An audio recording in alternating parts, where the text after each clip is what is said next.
Good morning, Postal family. How's everybody doing? My name is Saeed. Welcome back to my channel. What's going on this Wednesday morning? Well, it ain't warm no more. Where I'm at, 30s right now. Cold is finally here. December, peak season, all that good stuff is here. Thanks so much for tuning in to my channel, everybody. Thanks for all the support you all give me. Thanks for the great questions. Appreciate it. Anyway, the topic this morning, what I'm discussing is I made several videos on this particular topic, and nobody seems to give me the right answer. It pisses me off each time I discuss it. We're in peak season, and we don't get the penalty time. Why is the penalty time taken away? I'm gonna keep making videos on this subject until I get a valid answer, and it's just not fair. I mean, so that's what I'm discussing this morning. But first, if you're new to the channel, my name is Saeed. Postal content is what I do, love to do. Thanks everybody for all the support. Keep giving me the thumbs up, smash that hype button. Helps out everything on this thing. Again, thanks for the awesome questions, awesome suggestions, for all the support. Thanks so much, everybody. Everything I say on here is from my views, my experience. I don't speak on behalf of Post Office, USPS, in any of my videos. So what I'm discussing as usual right now, we're going through peak season, and the penalty time gets taken away for the busiest time of the year. Make that make sense. But in my station, I also discussed that. We were discussing it, and some of the seniors, or one particular senior, said he asked me my age and then said, this happened in the 70s. Okay, and your point is still fair because it happened in the 70s? So did some research on it. Yes, it happened in the 70s. It was given a favor to the USPS management, because of the peak season, busy rush and all that. I know all that. I get all that. But why the favor was given to management when they make all their bonuses, all their money, and yet they screw the carriers? Granted, in 70s, they still needed their money. I mean, granted, it's busy season. This subject gets me going every time I discuss it. Nobody seems to give me the right answer, man. Yes, it happened in the 70s. It was a favor to management. But what kind of favor for what? They don't give us none of their bonuses. Why are we giving them any favors? For what? What particular reason? So they can, it says, so they can handle the workload better. That still doesn't connect. It doesn't make sense to me by any means. This is the busiest time. We get real busy with packages. People, my coworkers telling me on the channel, 300 packages. Rural carriers helping out city, 400 packages. So how is that any right for anybody to take away our penalty time during these 3 weeks? I just don't get it. I mean, each time I discuss it, I know nobody seems to give me the right answer, man. The senior said it happened in the 70s, and your reasoning for that, it happened in the 70s. Nobody has the balls till now to change it, do anything about it. It's 2025. All the NALC managers just sat under there. Okay, December, I'm the new NALC president. December, yes. December, 3 weeks, take the penalty time away. It's mind-boggling, man. How since the 70s, how many NALC presidents have been there? Nobody has the courage to challenge. Again, it all comes down to leverage. Remember, I had some videos on leverage.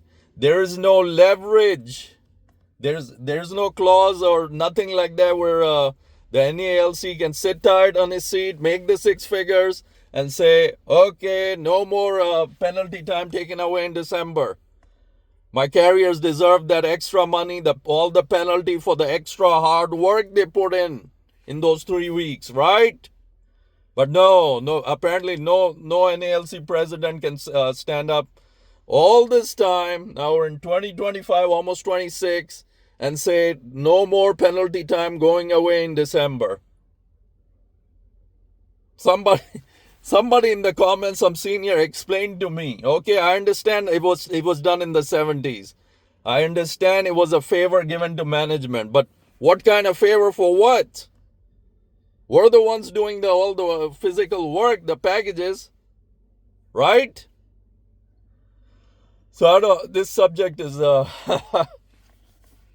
each year I do December. I just I can understand it completely. I don't understand the mindset. Okay, in the 70s the carriers didn't. Oh, actually, the answer, some sort of answer is right in front of me. It was handled in the 70s where there were no packages, remember?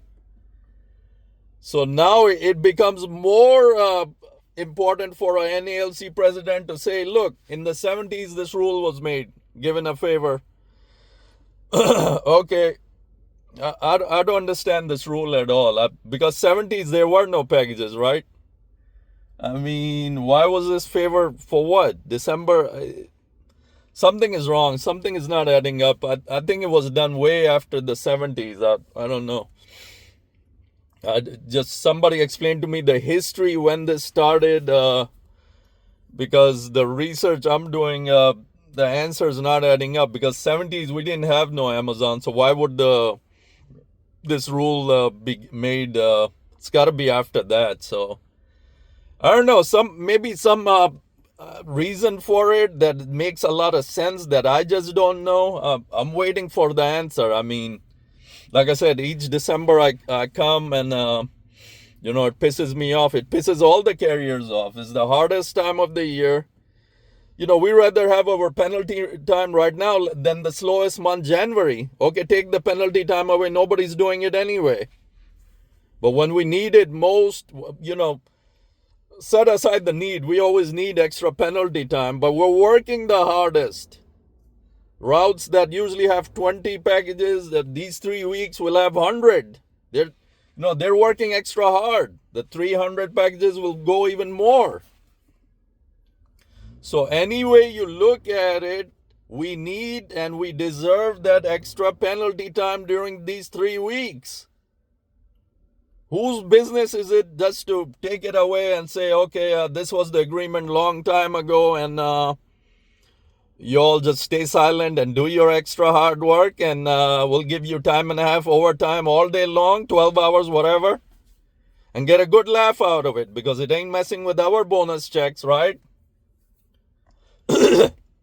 I get so worked up, man. This topic, out of any during the year, I mean, I can discuss the violence on carriers. I can discuss, unfair, bad trucks, LLVs. I can discuss, different topics. But this one really gets me going because it doesn't make no sense. Just doesn't. Maybe I'm missing something. Like I said, somebody knows something about the history when it actually took place, this agreement, this favor given to USPS management to handle the extra workload. And I don't know what the favor in exchange the carriers get. I can't comprehend. We come here to make money, right? The pay. So if the pay is hardest time of the year, the pay is a little bit taken out, decreased. For what? We should be getting more. We should be getting bonuses. We should be getting all penalty time. Every hour we work after whatever 8-10 hours, we deserve that penalty time. And I gotta I'll start a petition if I have to, man. I mean, I'll go as far as I can to get something done, because this rule needs to change, man. Some NALC president needs to come with balls. I know they don't have leverage in the negotiations. We can't strike, yes. But it ain't edged in stone, man. I mean, 1970, some president signed into law that USPS carriers, postal workers can't strike. Okay, that I understand, it's into law. But this particular rule is not a law. It can be changed if some good NALC with good toughness comes along and does that for us. So let me know in the comments. That's just what I was discussing. We're in peak season, and it pisses me off every year, man. It really does. It really does, because nobody with a legit answer has given me, nothing. I mean, nobody's given me a correct answer as to where I can say, okay, that makes sense, and okay, we'll live for the next time. Okay. Anyway, hope everybody's doing good. Peak season. Take care of yourselves. Cold. Bundle up. The workload is only going to increase as we reach 25th. So all the prayers with the carriers, all the hard work we do, and always there with you guys. All right. Everybody have a great Wednesday. Take care. Mailman Saeed out. We'll see you on the next take.